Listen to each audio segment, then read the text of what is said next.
और जिस देश में इतना कड़ा मौसम होगा, बर्फ ही बर्फ, बर्फ ही बर्फ, जो हमेशा ठंडी रहती है, आदमी को भी ठंडा बना देती है। कुछ वैज्ञानिकों ने सिद्ध किया है कि ज्यादा ठंड में रहने वाले लोगों को कोमलता नहीं रहती मन में और शरीर में भी।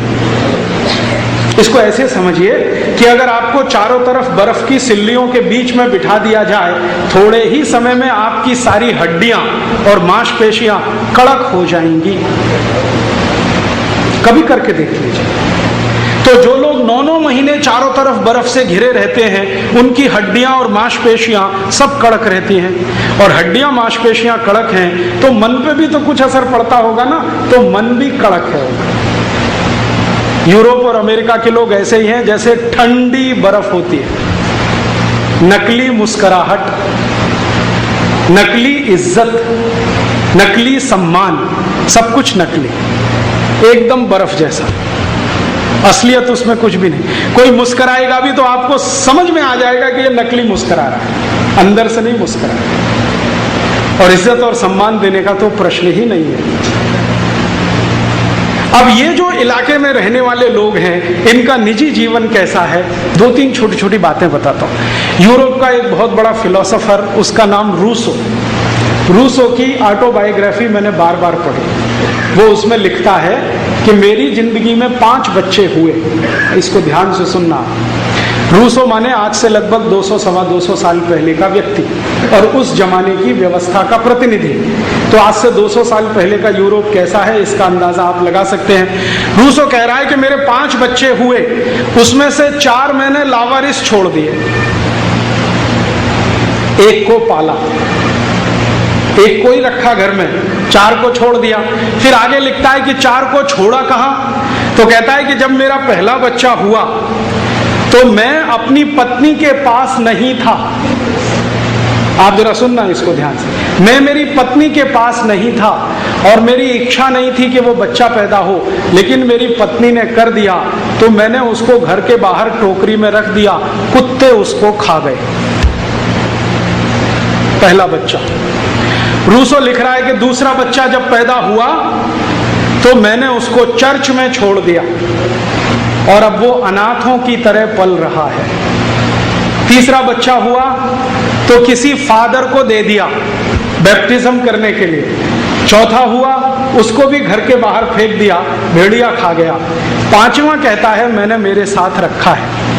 और ये बात जब रूसो लिख रहा है, द ग्रेट यूरोपियन फिलोसोफर, तो अंत में वो कहता है कि मैंने जो कुछ किया वो यूरोप की परंपरा के हिसाब से किया, क्योंकि यूरोप में 2500 साल से यही परंपरा चल रही है। क्या परंपरा चल रही है? बच्चों को लावारिस छोड़ना। घर के बाहर बच्चा पैदा हुआ, घर के बाहर टोकरी में रख दिया, कुत्ता खा जाए, भेड़िया खा जाए, कोई जानवर खा जाए। बच्चा पैदा हुआ, घर के बाहर रख दिया, कोई चर्च के व्यक्ति की निगाह पड़ गई, उठा ले गया, चर्च में दान कर दिया, तो लावारिस की तरह से पलने लगा। बच्चा पैदा हुआ तो बाहर छोड़ दिया। ये चक्कर क्या है? 2500 साल ये परंपरा यूरोप में चली। कारण क्या? बच्चों को लावारिस छोड़ना। तो रूसो कहता है कि बच्चे पति पत्नी के आनंद में बाधक हैं, इसलिए इनको रखना अच्छा नहीं है। पति पत्नी का आनंद माने शारीरिक आनंद, तो शारीरिक आनंद में बच्चे बाधा हैं, इसलिए इनको रखना अच्छा नहीं है। तो वो कहता है कि हमारी परंपरा में और मान्यता में शारीरिक आनंद ही सब कुछ होता है, बाकी दुनिया में कुछ नहीं होता। फिर अंत में वो कहता है कि ये शारीरिक आनंद की जो फिलॉसफी है वो मेरी नहीं है, मेरे गुरु प्लेटो की है। और प्लेटो रिपब्लिक में लिख रहा है कि हर मनुष्य को जीवन का आखिरी उद्देश्य है आनंद की प्राप्ति, और वो आनंद कौन सा? शरीर का। तो शरीर के आनंद की प्राप्ति जीवन का चरम उद्देश्य है। बच्चे अगर उसमें रुकावट हैं तो उनको घर में रखना नहीं है, छोड़ देना है।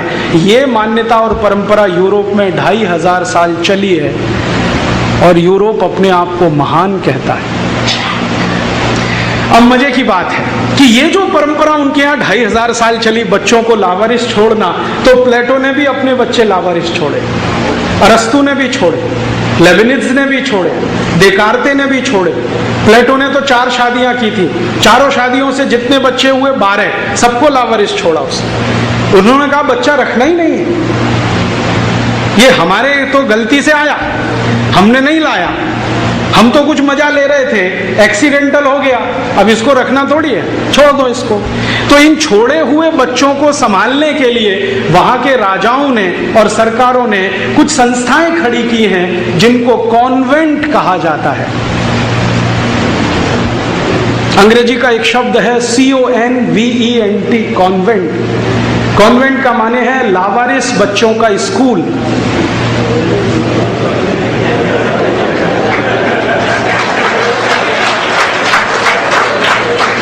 यूरोप की पुरानी पुस्तकें जब आप पढ़ेंगे ना तो बहुत सारी कॉन्वेंट संस्थाओं का वर्णन है उसमें, ये कॉन्वेंट, वो convent, Michelle convent, Jesus convent, Mary convent, फलाना कॉन्वेंट, ये सब कॉन्वेंट माने लावारिस बच्चों के स्कूल, क्योंकि बच्चों को माँ बाप पालते ही नहीं।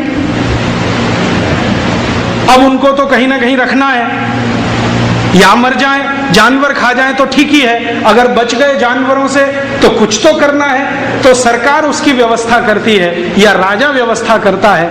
उस व्यवस्था की संस्था का नाम है कॉन्वेंट।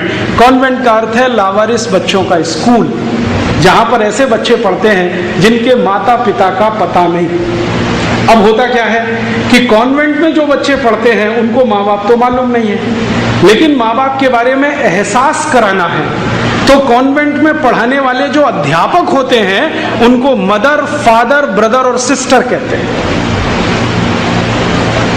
कोई टीचर नहीं कहता ये मेरे फादर हैं, ये मेरी मदर है, ये सिस्टर है, ये ब्रदर है, क्योंकि असली नहीं है, तो नकली से ही काम चला। अब इस गहराई को जरा समझिए कि जिस यूरोप में 2500 साल बच्चों को घर में पाला नहीं जाता, उनको कॉन्वेंट में रखा जाता है, इसलिए वहां मदर, फादर, सिस्टर और ब्रदर होते हैं। अब भारत में अंग्रेज आए तो उनके साथ कॉन्वेंट स्कूल भी आए। अब वो गली गली, चौराहे चौराहे खुल गए हैं। यहां तो ऐसी विचित्र स्थिति है, बजरंगबली कॉन्वेंट स्कूल। हाँ, दिखाऊं आपको, चलिए मेरे साथ। सरस्वती देवी convent school, Santoshi Mata convent school, भगवान भला करे इन सब लोगों का, महावीर स्वामी कॉन्वेंट स्कूल अभी बंबई में खुल गया, बेंगलोर में खुल गया, और जैन लोगों ने खोला महावीर स्वामी कॉन्वेंट स्कूल। महावीर स्वामी का इस कॉन्वेंट से क्या लेना देना है? बजरंगबली का इस कॉन्वेंट से क्या लेना देना है? संतोषी माता का ये कॉन्वेंट से क्या लेना देना है? बिना सोचे, बिना अकल हम ये जो करते हैं ना। अब कॉन्वेंट वहां तो इसलिए है कि बच्चे पालते नहीं, तो कोई तो संस्था चाहिए, तो उसके लिए कॉन्वेंट है। हमारे हिंदुस्तान में कौन ऐसे परिवार हैं जो अपने बच्चों को लावारिस छोड़ते हैं? जरा ढूंढिए, कोटा में कितने हैं? गलती से अगर किसी बच्चे के माँ बाप का देहांत हो जाए कम उम्र में, तो उसके चाचा चाची, ताऊ ताई, मामा मामी, मौसा मौसी, बुआ फूफा सब तैयार हैं उसको रखने के लिए। यहां तो कोई अनाथ होता नहीं, यहां तो कोई लावारिस होता नहीं। और जिस देश में अनाथ और लावारिस नहीं है, वहां कॉन्वेंट स्कूल क्यों है? परिणाम अब जानते हैं क्या हो रहा है? हमारे बच्चे कॉन्वेंट में जाते हैं तो उनको तो अंग्रेजी परंपरा से मदर फादर ही सिखाया जाता है कि देखो ये जो व्यक्ति है ना, ये फादर है, ये मदर है, एक घर में है असली, दूसरा है नकली। और भारतीय परंपरा पता है क्या है? हमारी परंपरा है कि एक बच्चे की 2 माताएं तो हो सकती हैं, बाप 2 कभी नहीं होते। भगवान कृष्ण की 2 माताएं, एक ने जन्म दिया, एक ने लालन पालन किया। भगवान राम ने जिंदगी भर अपनी 3 माताओं को माना, एक तो जन्म देने वाली कौशल्या माता, बाकी केकई और सुमित्रा को भी मां के समान ही माना। इस देश में जितनी आप पुरानी बातें उठाएं, हर जगह 2 माताएं, 3 माताएं मिल जाएं, बाप किसी के 2 नहीं, क्योंकि 2 बाप हमारे यहां अच्छे नहीं माने जाते। माताएं हो सकती हैं, बाप अच्छे नहीं माने। एक ढाई माँ होती है, एक असली माँ होती है, बाप दो नहीं होते। और अंग्रेजी में जिन बच्चों के दो बाप होते हैं उन्हीं को बास्टर्ड कहते हैं। एक अंग्रेजी शब्द सुना है, BASTARD, बास्टर्ड माने जिस बच्चे के दो या दो से अधिक बाप, वो है बास्टर्ड। तो हमने अपने सब बच्चों को भेज दिया है कॉन्वेंट में बास्टर्ड होने के लिए, और बड़े गर्व से कह रहे हैं, देखो मेरा बेटा फलाने कॉन्वेंट में, मेरी बेटी ढिमाके कॉन्वेंट में, मैं बड़ा अच्छा हूं। बास्टर्ड बना रहे हैं अपने बच्चों को। अच्छे क्या हैं? अगर सोच समझ के अकल के साथ ये किया होता कि यूरोप में तो कॉन्वेंट इसलिए चलते हैं कि बच्चे लावारिस हैं, यहां तो कोई लावारिस नहीं है, फिर भी हम चला रहे हैं। ये है भारत और यूरोप का खिचड़ी हो जाना। ना तो हम भारतीय रह पाए, ना अंग्रेज बन पाए, खिचड़ी हो गए। यूरोप के परिवार में बच्चों को पालने की परंपरा हजारों साल से नहीं है, एक बात। और दूसरी बात एक और जिससे भी ज्यादा गंभीर है कि यूरोप के परिवारों में बच्चे किस बाप के हैं यह पता करना एकदम मुश्किल है, बहुत मुश्किल है।